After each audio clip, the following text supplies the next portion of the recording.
In just 38 seconds, Barack Obama shattered the illusion of America's so-called relief miracle, and millions felt the ground shake beneath them. Across Phoenix, the crowd gasped as cold Treasury numbers collided with raw human pain, rent unpaid medicine out of reach families on the brink.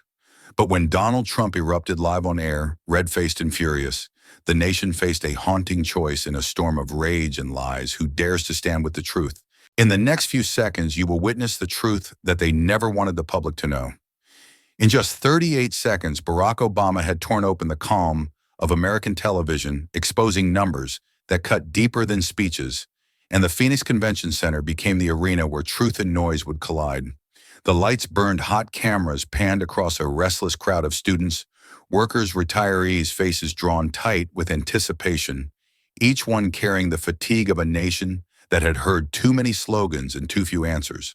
The tension was not abstract. It was rent unpaid prescriptions, skipped children whispering at dinner tables about parents losing jobs. And now, as Obama adjusted his tie and leaned back in his chair, his calm was not silence, it was the coiled restraint of a man preparing to detonate with precision. Every seat in the hall seemed to vibrate with the hum of phones, recording hashtags already circling in the digital ether, ready to transform the night into a cultural earthquake. The host, Mark Hanley, a journalist, seasoned enough to have seen politicians flinch under the weight of simple questions, leaned forward with his notes stacked like ammunition. Around them, the audience held their breath, the room pulsing with a rhythm that mirrored a boxing match before the first punch. On the split screens at home, Obama's face looked steady, an unshaken hand against the storm. What no one said aloud but everyone felt was that this wasn't just another interview. It was a test of whether America could still recognize truth when it walked quietly into the room. Hanley didn't waste time with pleasantries. The stakes were too high, the nation too frayed. He tilted his head, voice low but sharpened to a blade. Mr. President, a lot of Americans are struggling right now. The White House has claimed this relief package is one of the most successful in history. Do you agree with that assessment? The words cracked through the studio like lightning, and the crowd shifted forward in their seats as though bracing for impact. Somewhere in the distance of Washington, Donald Trump was watching with the remote clenched in his hand, convinced this would be another routine exchange, not the spark of a televised inferno. The air itself seemed to pause, thick with the weight of what was unsaid, a silence more dangerous than any outburst. Some in the front rows glanced nervously at each other, as if aware that history had a way of disguising itself as ordinary moments until it suddenly detonated. Others pressed record harder on their phones, hands trembling, knowing instinctively they were witnessing something that would ripple far beyond Phoenix. Obama's lips parted, but he didn't rush, letting the stillness itself become a weapon. And in that razor-edged pause, America's question hung like smoke. Can truth cut through a culture drowning in noise? The words landed with surgical calm, but their effect was volcanic. The American people deserve facts, not slogans. For a moment, the line floated in the air like smoke. Then the audience erupted, not in chaos, but in a stunned collective exhale. Students leaned forward with wide eyes, veterans nodded with grim recognition, and a mother near the front row clutched her phone to her chest as if holding on to something sacred. It wasn't loud or fiery, yet it carried the weight of every broken promise and every unpaid bill.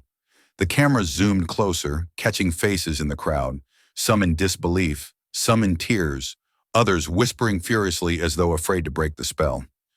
In the press box above the stage, reporters scribbled frantically, their pens scratching like sparks on paper. One producer muttered into his headset, "That's the headline, don't lose the shot," as the live feed cut between Obama's steady face and the audience trembling under the impact of plain truth. On social media, the reaction ignited instantly. Within seconds, hashtags flared across trending boards, hashtag truth over slogans, hashtag Obama Live, hashtag 38%, snapping through phones like an electrical current. A teenager in the balcony mouthed the line again, recording herself in selfie mode, while a steel worker in the back row hit post before the echo of Obama's words had even faded. In kitchens, bars, and break rooms across America, the clip replayed in real time, strangers nodding silently as though connected by a single thread of recognition. Far from Phoenix, the White House residence glowed with the cold light of television. Trump sat rigid on the edge of his chair, arms folded like armor, eyes locked on the screen.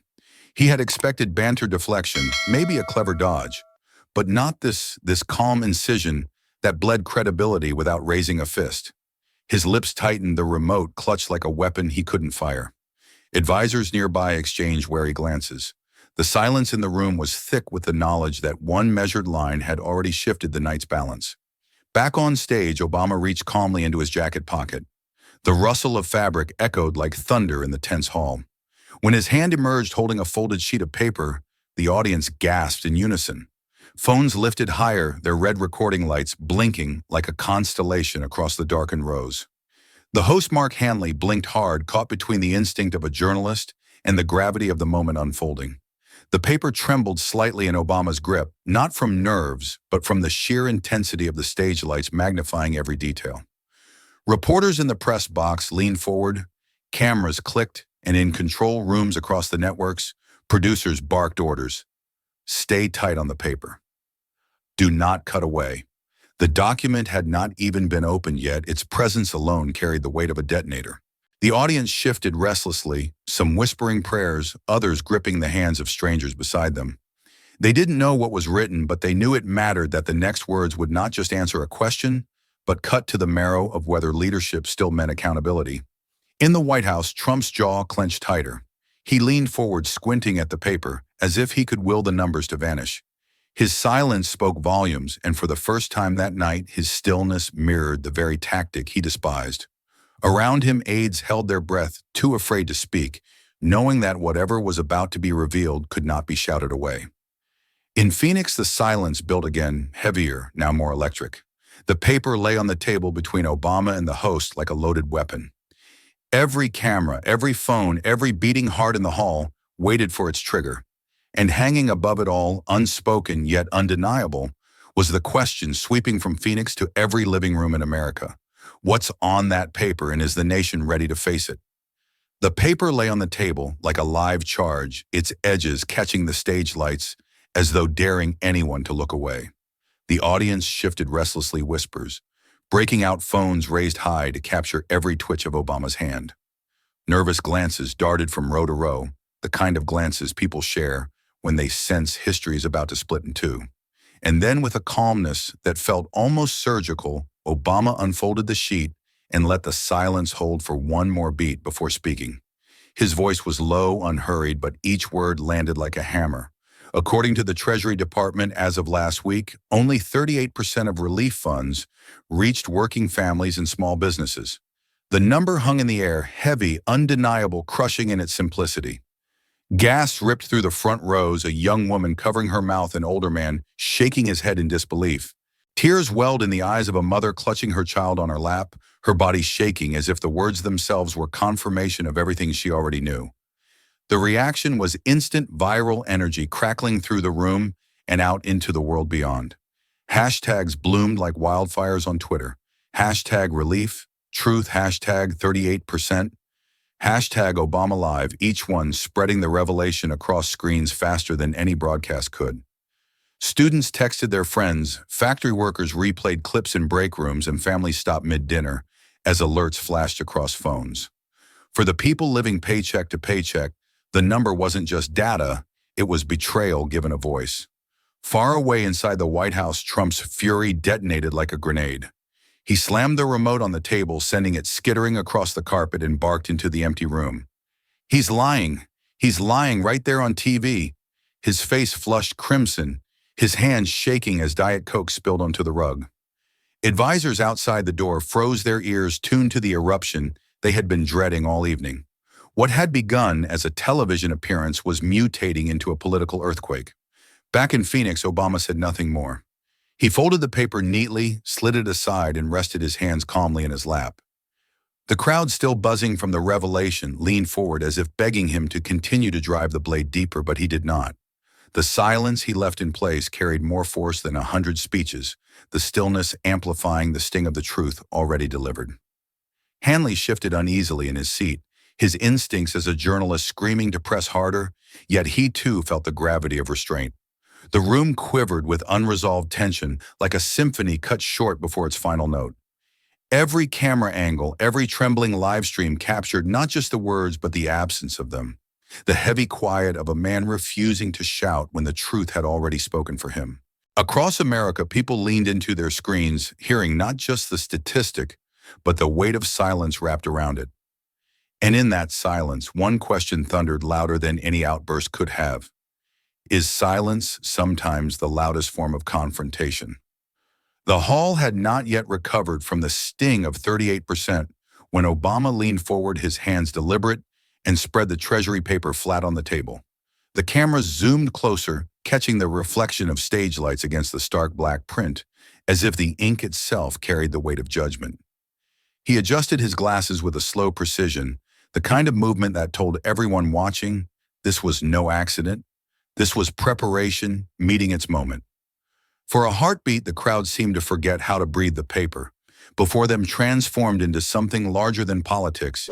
It was evidence, it was proof, it was the quiet thunder of receipts ready to strike.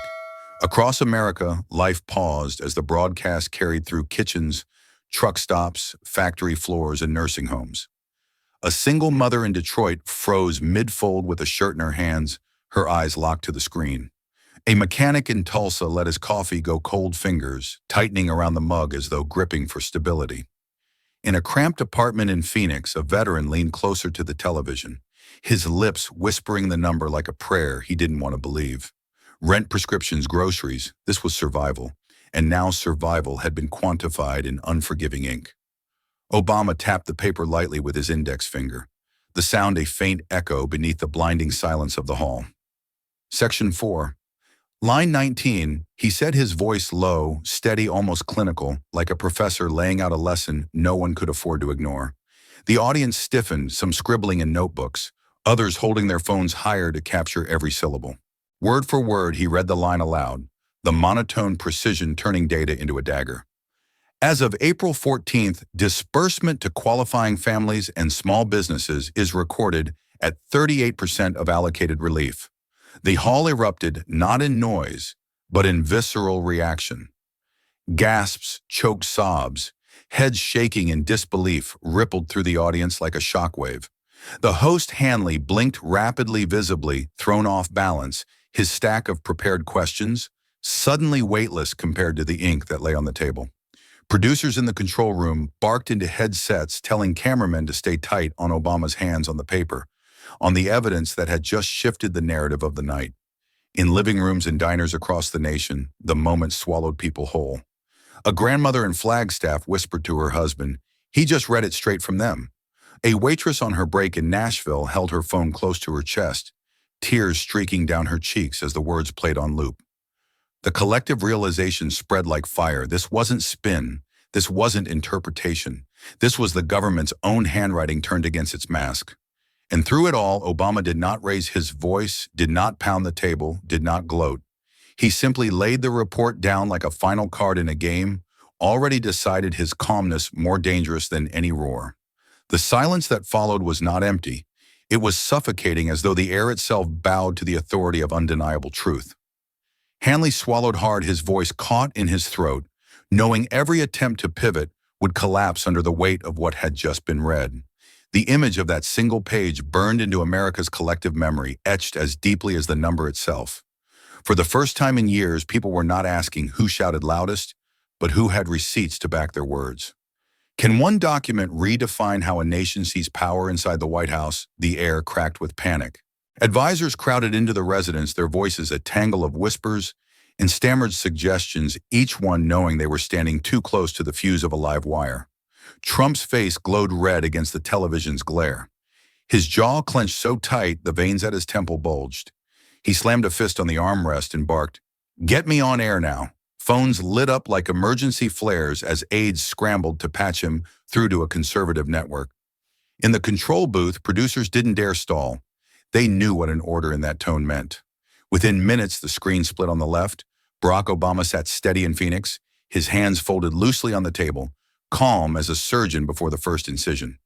On the right, Trump's voice blared through a phone line, jagged and furious, filling the silence with raw noise. The contrast was cinematic. Two presidencies colliding not in speeches or rallies, but in real time, live before millions. Obama's eyes never left the host, never darted, never betrayed urgency. His stillness was unnerving, a silence that spoke louder than the storm raging on the other half of the screen. Trump's words came in a torrent. Lies, fake numbers, total disgrace. But the more he shouted, the smaller his presence seemed beside the man who did not raise his voice. In Phoenix, the audience turned their heads instinctively toward the split screen, their faces lit by the surreal juxtaposition. A young man in the back row whispered, "It's like watching a teacher and a heckler." The line traveled quickly through social media, repeated by strangers who felt the same unease at the imbalance. Hashtags shifted in real time. Hashtag 38% became hashtag 2 presidents, the moment solidifying into a duel that history itself seemed eager to script. Hanley, caught between the two worlds, leaned slightly forward, his eyes flicking nervously between the stage and his earpiece. His instincts told him to press Obama for a response to throw a match into the gasoline Trump had poured across the screen.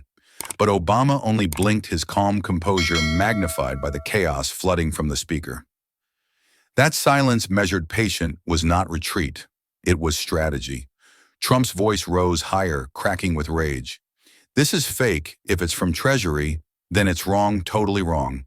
The contradiction landed like a punchline no one expected, and chuckles began to ripple through the Phoenix crowd.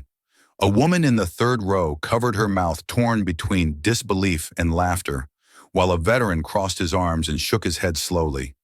For the first time in the night, the storm of anger began to collapse under its own noise. The control rooms across networks scrambled to keep pace, toggling audio levels, desperate to balance fury against composure. Yet the optics were unescapable. Obama's stillness seemed larger than Trump's rage, his silence drawing the eye while Trump's shouting blurred into static. Every second stretched the contrast wider until the collision was no longer about numbers, but about character. The audience knew it. Viewers at home knew it. America was staring at a choice written not in words but in posture, tone, and presence. One man was noise, the other was truth. Who do Americans trust more, anger or calm truth? Across the country, living rooms and truck stops became extensions of the Phoenix stage. In Ohio, a truck driver pulled into a rest stop, engine idling, and stared at the tiny screen on his dashboard, muttering under his breath. Finally, someone just says it. In Flagstaff, a grandmother paused her knitting mid-stitch, her eyes glistening as she whispered to her husband, "He's saying what we've all known but never heard aloud." And in Phoenix itself, just blocks from the convention center, a waitress froze in the back corner of a diner, tray in hand, her knees trembling as Obama's calm voice echoed from a television bolted to the wall. The reaction was visceral, immediate, less politics, more recognition. These weren't numbers anymore. They were lived realities exposed under the harsh light of truth. Social media lit up like an electrical storm, hashtags tearing across platforms at breakneck speed, hashtag 2 presidents, hashtag 38%, hashtag truth over noise. Memes spread in seconds, split-screen images of Obama's calm face against Trump's furious scowl, captioned with lines like, "One brings receipts. One brings rage." On TikTok, teenagers spliced the footage into rapid edits, mouths dropping, open, eyes wide, capturing the disbelief of a generation raised in the chaos of noise, but starved for clarity. In Phoenix, the hall itself vibrated with the weight of what had been revealed. People shifted in their seats, some clutching their hearts, others recording furiously, knowing instinctively this moment would outlive the night. Obama didn't fidget, didn't bask in the reaction. He simply let the paper rest, his hands folded as though the silence itself had been part of the evidence. Hanley, the host, swallowed hard, then leaned forward, voice shaky, pressing the question everyone wanted answered. "So are you saying the administration has misled the American people?" Obama's eyes narrowed, but his voice remained steady, razor sharp in its restraint. "Honesty," he said slowly, "should not depend on who holds office." The words detonated through the hall like a controlled explosion. No theatrics, just precision. The audience erupted applause, cascading like thunder, rolling through the rafters. Not partisan, but primal. The kind of applause born from recognition, not loyalty. Tears streaked cheeks, fists pumped the air, and even Hanley leaned back in his chair, as though the force of the moment had knocked the breath out of him. On Twitter, the line went viral within seconds, the hashtag honesty, trending above sports, above celebrity gossip, above every distraction of the digital age. Commentators scrambled to frame it, but the people online were already ahead, cutting clips, adding captions, flooding timelines with a single refrain, truth over spin facts over slogans. In kitchens, classrooms, break rooms, and bars, the same thought echoed. Maybe the ground had shifted. But even as applause still shook the Phoenix Convention Hall, a deeper question lingered, one that pulsed louder than the cheers and sharper than the hashtags. It wasn't about applause or numbers, or even the men on the split screen anymore. It was about the audience itself, the millions watching, the millions nodding, the millions aching for something real. Will Americans reward truth or retreat to comfort? The roar of applause in Phoenix had barely settled when television networks across the country made their move. The image filled millions of screens. On the left, Barack Obama seated in sharp clarity posture, steady hands folded loosely like a professor waiting for his class to quiet. On the right, Donald Trump's voice crackled through a phone line, his face flushed, his words spilling like shrapnel, loud, jagged, impossible to ignore. Two men, two realities split by a glowing vertical line that seemed less like a broadcast and more like a mirror held up to the nation. Audiences everywhere leaned forward, transfixed by the contrast. In a Chicago bar, patrons chuckled nervously as the volume from Trump's call drowned itself in its own chaos, while Obama's calm silence seemed to command the room. In a Texas living room, a family huddled close, the children pointing at the screen whispering, "Why's he yelling?" Their father muttered back, half in disbelief, "Because he's losing." On social media, screenshots of the split screen spread like wildfire, captioned with phrases like, "Two presidents, two realities, and this is America in one frame." The tension was unbearable, but it was also strangely magnetic. Obama didn't blink, didn't fidget his composure, making the fury beside him look smaller with each passing second. Trump's voice rose, cracked, then soared higher, still accusing, denying, spinning in circles, while the quiet man on the other half of the screen said nothing at all. It was a duel fought not with swords or fists, but with the raw optics of character. One calm, one chaotic, one controlled, one combustible. The audience in Phoenix began to shift in their seats, whispers giving way to muffled chuckles. A young man near the back muttered, "He sounds like my uncle after 3 beers," and laughter trickled forward like a ripple over water.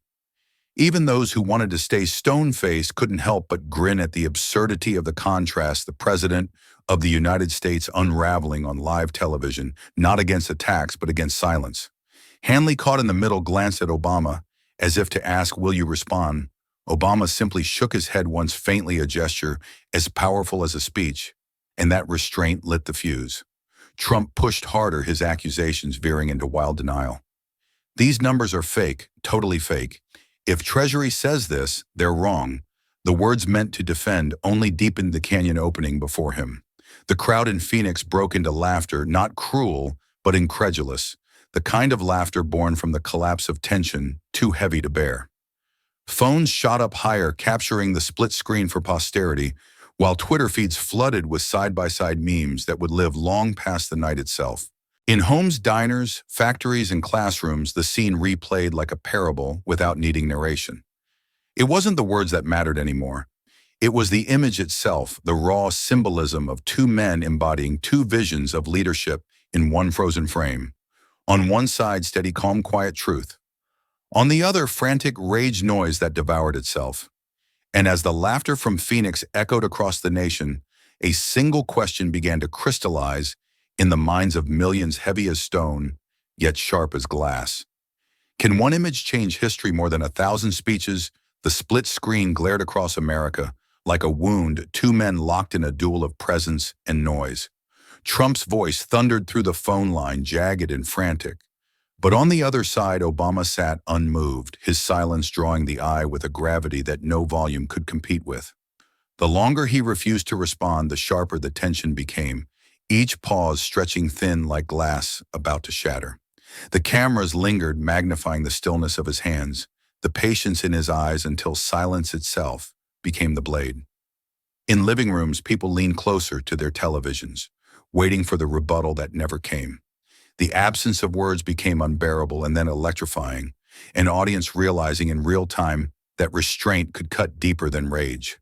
In Phoenix, a low murmur spread through the rows, Not anger, not applause, but the uneasy awareness that history sometimes moves not with noise, but with quiet precision. Even Hanley, trapped between two realities, hesitated to push, sensing that interruption would break the spell tightening around the room. Far from the stage in a dim bar in Tucson, a group of regulars huddled around a flickering television. One man slammed his glass down and laughed, shaking his head. "He sounds like my uncle after 3 coffees." The bar erupted in chuckles, strangers nodding in shared disbelief at the chaos pouring through the phone speaker. Yet no one laughed at Obama because there was nothing to laugh at. His silence wasn't empty. It was commanding. Trump, cornered by his own noise, clawed for escape. "These numbers are fake. If Treasury says them, then they're wrong." The words came too fast, tangled in their own contradictions, collapsing under the weight of their desperation. The irony struck like a lightning bolt in trying to deny Obama he had accused his own Treasury Department of deceit. Gasps and nervous laughter spilled across the Phoenix Hall, disbelief mixing with awe as the absurdity of the moment crystallized. Obama chose that moment to lean ever so slightly forward, his voice low, but cutting through the static with surgical precision.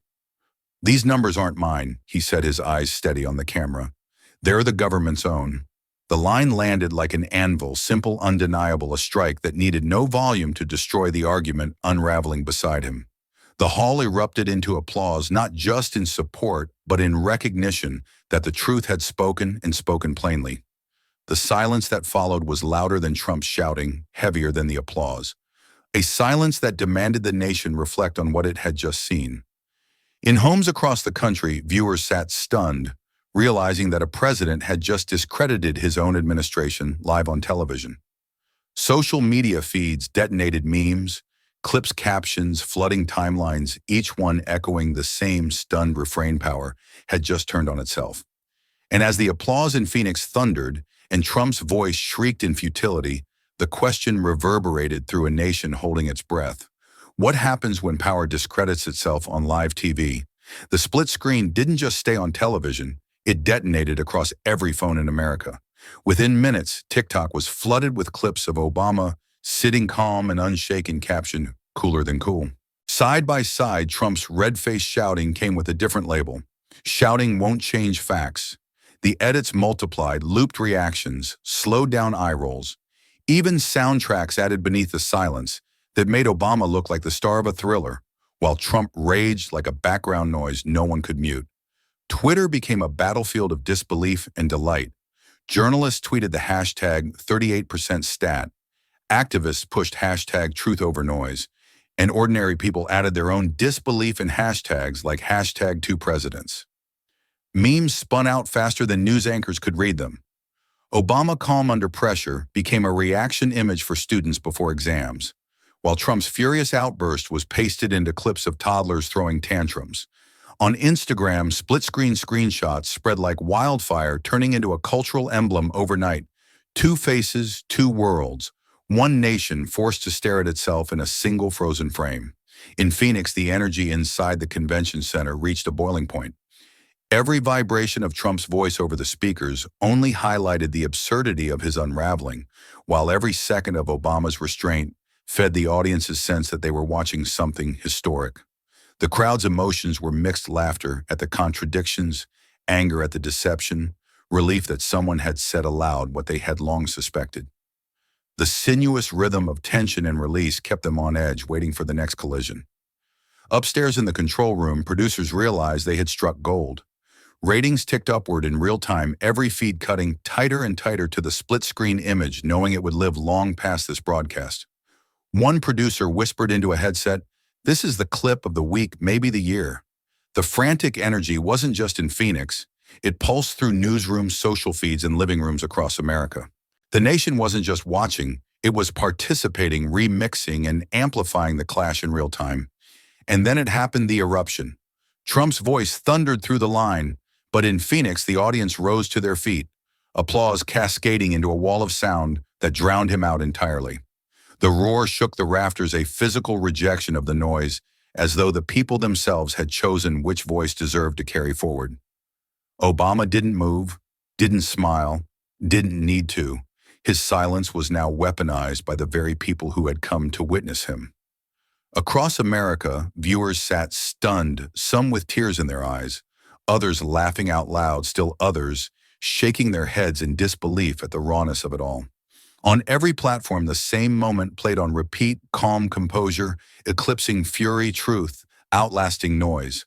But as the applause thundered, and the internet rewrote the night in captions and clips, a deeper uncertainty lingered beneath the viral storm. Does virality distort truth or spread it further? By the time the sun cracked over the desert horizon, the night in Phoenix had already been etched into history. Newsstands in downtown blocks were stripped bare before breakfast front pages, screaming the same headline in bold black ink. Two presidents, two realities. Photos of the split screen, Obama steady on one side, Trump furious on the other, stared out from every corner store and airport kiosk, the image already immortalized. The weight of the night had traveled faster than morning coffee, and America woke to a nation holding a mirror up to itself. Pollsters worked through the night, their numbers flashing across newsrooms before the first morning broadcasts aired. Independents, once hesitant, now swung sharply toward Obama's account of events, the data showing a trust gap widening by the hour. Even some conservative voters admitted in interviews that the contrast was impossible to ignore. I may not agree with him on everything, one man told a reporter outside a diner in Pennsylvania, but he looked like a leader and the other looked lost. It was not just politics, it was perception, and perception was shifting like tectonic plates. For ordinary people, the moment felt like more than headlines or polls. It felt like recognition. A factory worker in Michigan told a local station, "That number 38%, that's me, that's my neighbors. We've been screaming it for months and nobody listened until last night." In a quiet nursing home in Kansas, a retired teacher nodded slowly at the morning paper and whispered, "Finally, someone said it plain." Across the country, the emotional beat wasn't just outrage, it was relief, the catharsis of being seen, heard, and validated. The momentum carried into classrooms where teachers found themselves rewriting lesson plans on the fly. In Salt Lake City, a civics teacher rolled in a projector cart and played the split-screen clip to a room of wide-eyed students. The silence that followed was heavier than any textbook could summon. One boy in the back raised his hand, his voice cutting the air. "Which one would you rather listen to?" His classmates didn't laugh, didn't shrug. They answered with instinct nods and murmurs that revealed more about civic understanding than any multiple-choice exam. That question echoed in classrooms and boardrooms and break rooms across the country. It wasn't just about Trump or Obama anymore. It was about the deeper contrast between noise and clarity, between theater and evidence. Parents at kitchen tables turned the question over with their kids. Pastors slipped it into sermons. Workers debated it over lunch breaks. The night in Phoenix had turned into a civics lesson, unfolding live one, where the test wasn't about memorizing laws, but about recognizing leadership when it stood quietly beside the storm. The paper sold out, the polls shifted, the hashtags climbed. But what mattered most was the reframing of the national conversation. In the dawn light, it was no longer about partisanship. It was about tone, truth, and the weight of presence. Are we teaching a new civic lesson through contrast? By nightfall, Trump was back on stage this time, not through a split screen, but at one of his own rallies. Fists pumping voice, hoarse eyes, blazing with defiance. The crowd roared as he shouted into the microphone, "Obama is a liar, a total fraud. We're going to launch a full investigation into this disgrace." His words thundered across the speakers, but the fury seemed less like strength and more like desperation, bleeding through every syllable.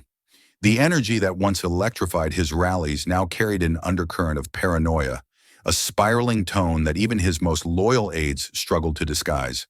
Cameras tracked him through a storm of interviews, each one more chaotic than the last. On conservative radio, he slammed the desk in rage. That paper fake, totally fake, who believes numbers from bureaucrats. On television, he leaned forward, his face flushed under the studio lights, demanding prosecutors look into Obama, as if the simple mention of investigation could erase the numbers burned into America's memory. But every repetition, every demand seemed to echo smaller and smaller, like a voice trapped in a canyon shouting into its own collapse. The more Trump fought, the more the contrast widened. News outlets replayed the clip in the endless loops, Obama calm, deliberate reciting the Treasury's own words. Trump shouting, pounding, unraveling against facts that required no defense. Even some pro-Trump commentators shifted uneasily, their talking points strained to the breaking point. One host hesitated live on air, her words faltering before she admitted, "Well, the report does exist." For a moment, silence swept her panel, a silence heavier than any argument she could muster. At Phoenix coffee shops and Florida diners, the reaction was the same disbelief that the President of the United States was calling his own Treasury Department a liar on national television. People laughed, people shook their heads, people muttered about how absurd the spectacle had become. "It's like watching a man punch himself," one veteran told a local reporter, his voice thick with both amusement and sadness. The spectacle wasn't strength, it was erosion, a public self-destruction, unfolding in real time. Meanwhile, Obama said nothing. He had vanished back into private life, letting the silence do the work that no counterpunch could accomplish. And the more he stayed quiet, the louder Trump seemed, until volume itself became proof of weakness. Poll numbers reflected the shift in dependence, peeling away trust numbers, sliding the once iron grip of Trump's narrative, slipping like sand through clenched fists. The stage lights that once crowned him now magnified every beat of sweat, every frantic denial, every jagged edge of rage that refused to cool. By the week's end, even the networks most loyal to him struggled to spin what was already burned into the nation's mind. One man holding a sheet of paper, steady, the other screaming against it. The contrast was too raw, too visible, too undeniable. Rage had met facts head-on, and rage was beginning to exhaust itself. Can rage outlast facts, or does it burn itself out? After the explosion of headlines, Obama did something no one expected. He vanished. No interviews, no press conferences, no victory lap across the morning talk shows. He walked off the stage in Phoenix and disappeared into the folds of private life, leaving behind only the echo of numbers and the silence that followed them. In that silence, his presence somehow grew larger, like a shadow that lengthened as the sun went down. Meanwhile, Trump filled the void with sound. Every night he took to microphones, rallies, phone-in interview, his voice raw from repetition. The accusations grew louder, the claims more desperate. Obama was a liar. The report was a hoax. Investigations were coming. The volume swelled like a storm, but the more he shouted, the more the nation remembered the image of the man who hadn't needed to. The contrast was brutal, one fading into noise, the other crystallizing into memory. Across America, the silence became its own kind of weapon. People replayed the Phoenix clip not to hear Obama's words, but to feel the weight of his pauses. Commentators admitted grudgingly that his restraint was more effective than any rebuttal. "He's letting the truth breathe," one anchor said on live TV, her voice low with awe. The stillness became a strategy, a deliberate refusal to wrestle in the mud when the paper itself had already spoken louder than fists ever could. In El Paso on a Sunday morning, a pastor stood at the pulpit and held up a newspaper with a split-screen image. His congregation leaned forward as he spoke, voice steady, echoing through the pews. "When lies rage, truth whispers, and still it is heard." Heads bowed, eyes watered, and the words moved beyond scripture into something more visceral. The sermon wasn't just about faith, it was about leadership, about restraint, about the courage to hold steady when the world begs you to roar. Trump's fury became omnipresent. Every channel, every headline, every clip replayed his denials until his voice blurred into static. Obama's silence, by contrast, became cinematic, replayed in minds and classrooms like a scene too perfect to script. The quiet strength of folded hands, of eyes steady on the camera, was remembered more vividly than the tirades that followed. In the absence of noise, his influence expanded. The irony was inescapable. The man who vanished had become louder in absence than the man who never stopped shouting. The silence didn't just echo, it suffocated, a steady reminder that leadership isn't measured in decibels, but in composure. And as the nation watched one man burn himself out in fury, they began to ask whether the other had revealed something far more lasting. Is restraint the ultimate show of leadership? The silence of Obama's absence rippled outward, filling cafes, classrooms, and factory floors with conversations that felt heavier than gossip and sharper than politics. In a diner outside Pittsburgh, Truckers leaned over steaming mugs of coffee, replaying the clip on their phones, shaking their heads at the image of calm against chaos. One of them muttered, "You don't need to scream when the truth's already on your side." And the others nodded their silence, more agreement than words could hold. In the background, a waitress stood frozen by the counter, eyes locked on the television replay, her lips whispering the numbers as if committing them to memory. In a Detroit high school, a civics teacher dimmed the lights and played the footage on the classroom projector. Students, usually restless, sat in hushed awe, the glow of the split screen reflecting in their wide eyes. When the clip ended, one boy broke the silence. "It's not about liking him, it's about who looks like they're telling the truth." The room murmured in agreement, the moment transforming from history on a screen into a lesson in character, etched deeper than any textbook definition of democracy.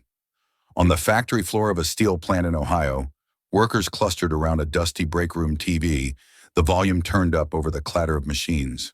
The men and women leaned in, wiping sweat from their brows, their bodies stiff with exhaustion, but their eyes alive with recognition. "That 38%, that's us," one worker whispered, her voice cracking. Around her, the others fell into a silence that was not disbelief, but painful confirmation of what they had lived every paycheck.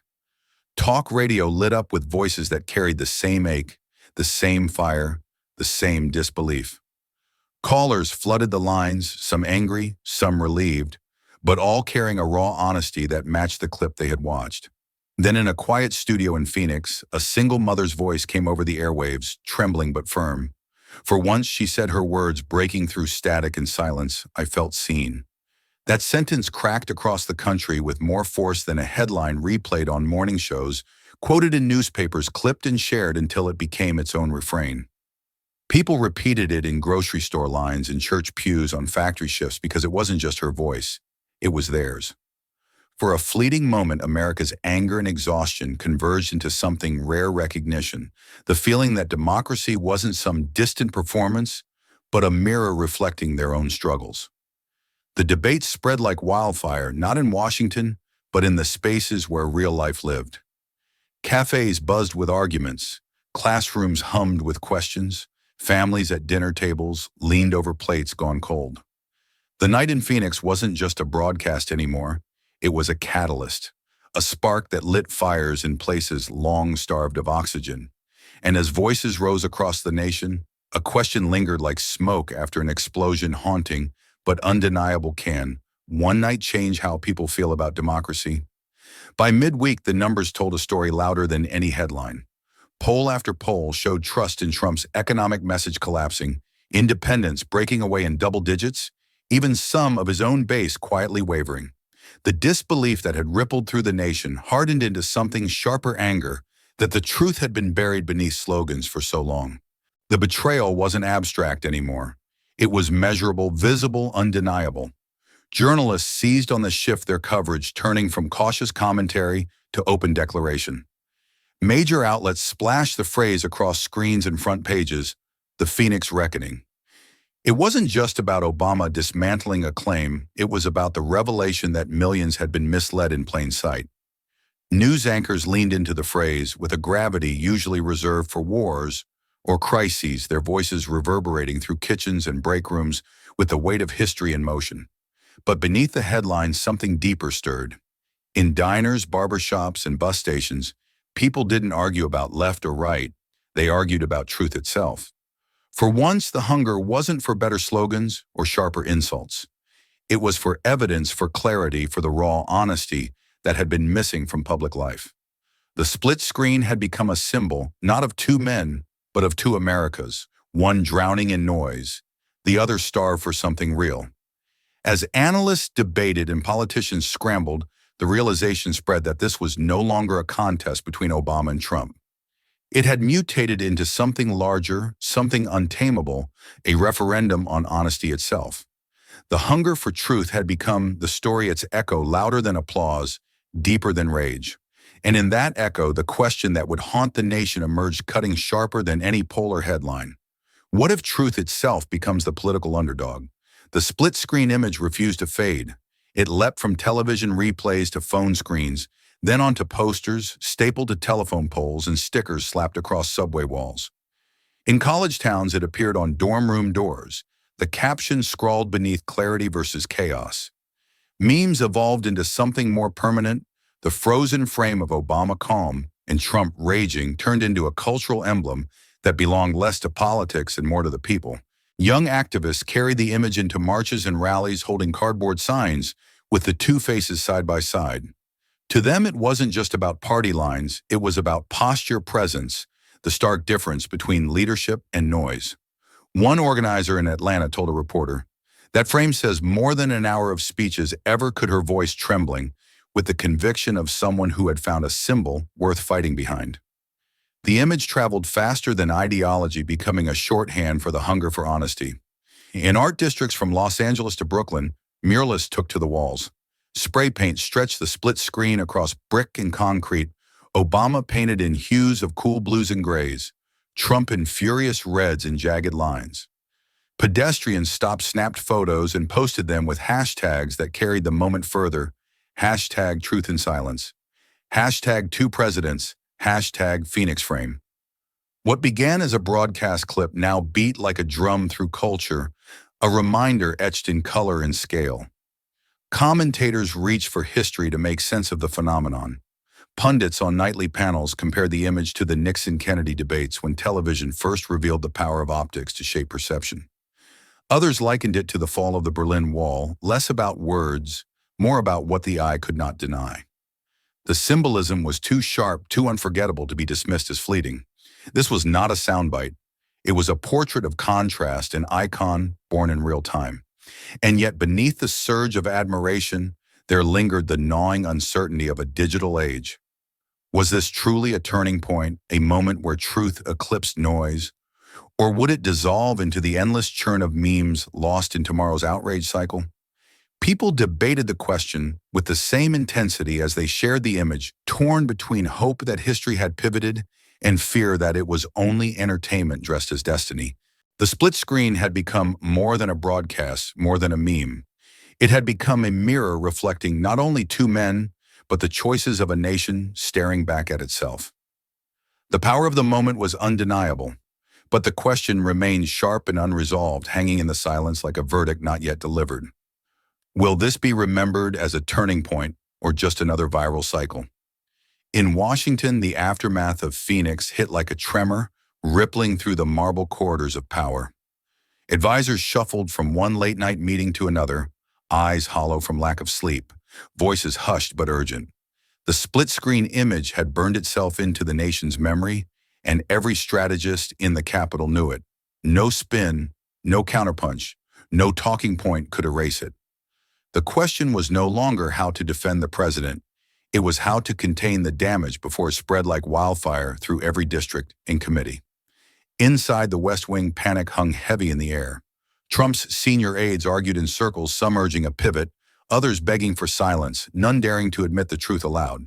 The president's fury only deepened the chaos. His orders came jagged and contradictory, a storm no one could navigate. Hit him harder, he barked one moment. Ignore him completely the next. Staffers scribbled notes that contradicted each other, their faces pale with the realization that they weren't managing a strategy, they were babysitting a meltdown. Meanwhile, opposition leaders smelled blood. Behind closed doors, congressional figures recalculated their messaging, weighing how to use the Phoenix frame as a weapon without overplaying their hand. Some called it a gift, others warned it was a trap, but all agreed on one thing: the moment had shifted the balance of perception. The calm versus chaos divide was now a narrative too sharp to dull, and it threatened to cut through every upcoming debate, vote, and campaign. By dawn, the first whispers of a leak began to circulate. Journalists passed around fragments of a memo drafted by Trump's own communications team, stamped with urgent red ink. The language was clinical, but the meaning was brutal. The optics are devastating. Continued focus on this event worsens credibility damage. Recommend immediate containment strategy. When the memo surfaced online hours later, it detonated like dynamite, confirming what the public had already sensed, that even those closest to the president recognized the truth was against them. The revelation deepened the fear stalking Washington. Lawmakers who had once defended the administration on instinct now hesitated, suddenly careful with their words, suddenly cautious with their alignments. Lobbyists whispered of donors pulling back, of corporations unwilling to tie their brands to a crumbling message. For the first time, cracks began to show not just in public approval, but in the machinery that sustained power itself. Yet Obama remained silent, his absence haunting the Capitol like a ghost that no one could exorcise. Every time Trump shouted, every time aides scrambled, the memory of Phoenix grew sharper, the contrast more damning.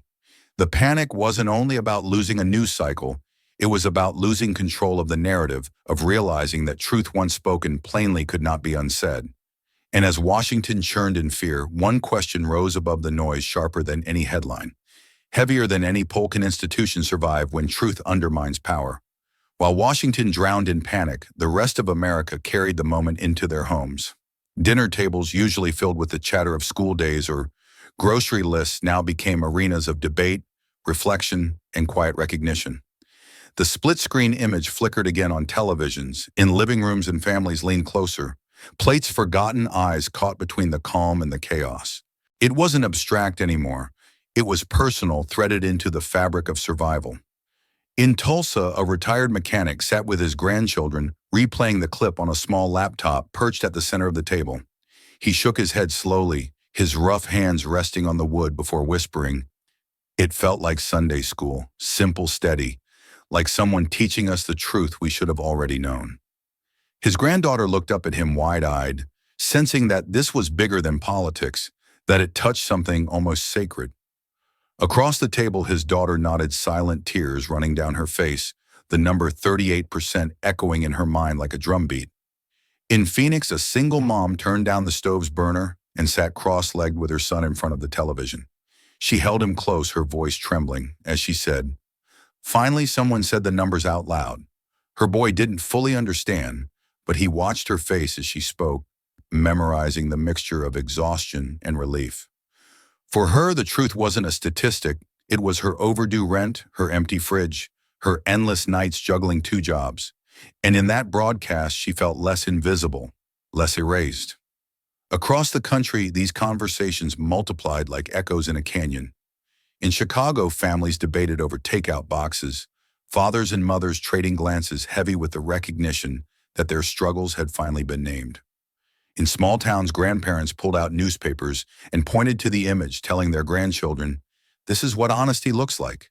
In crowded apartments, roommates huddled around phones, watching the clip again and again, their laughter at Trump's rage breaking into silence when the reality of the numbers sank in. The power of Phoenix was not in policy papers or televised punditry.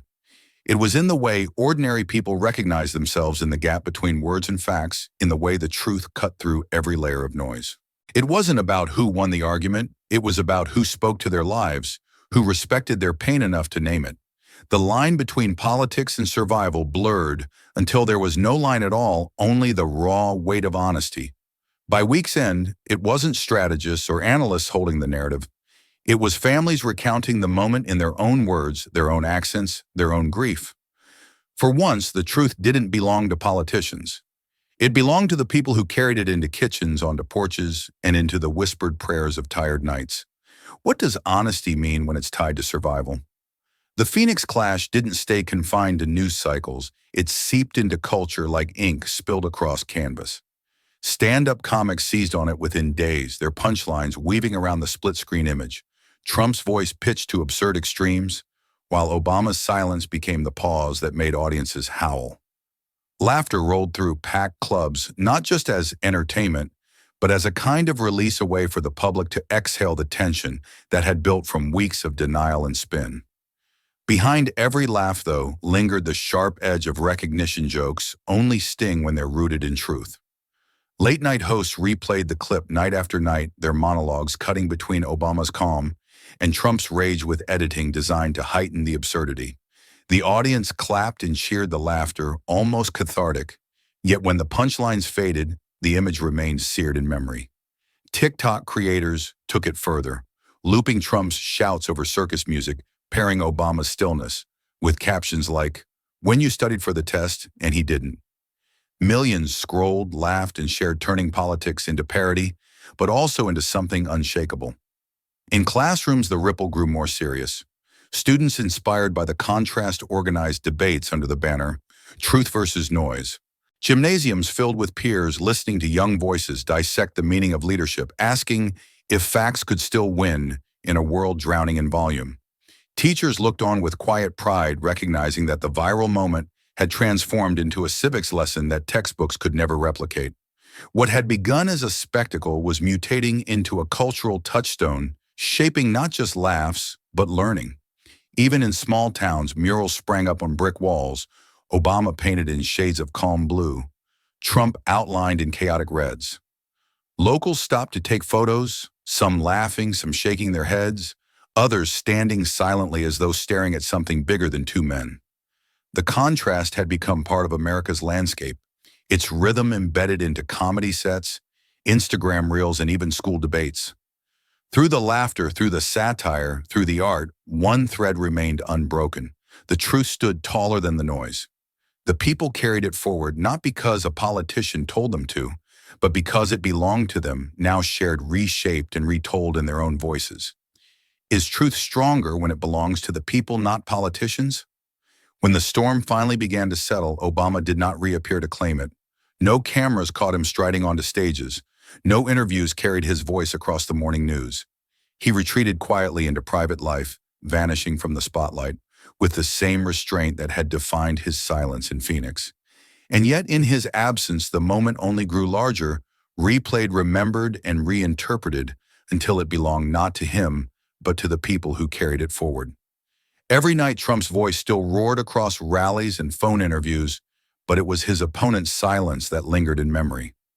The image of calm hands folded over a sheet of paper lived on in kitchens, classrooms, and phone screens, a frozen reminder that composure could outlast chaos.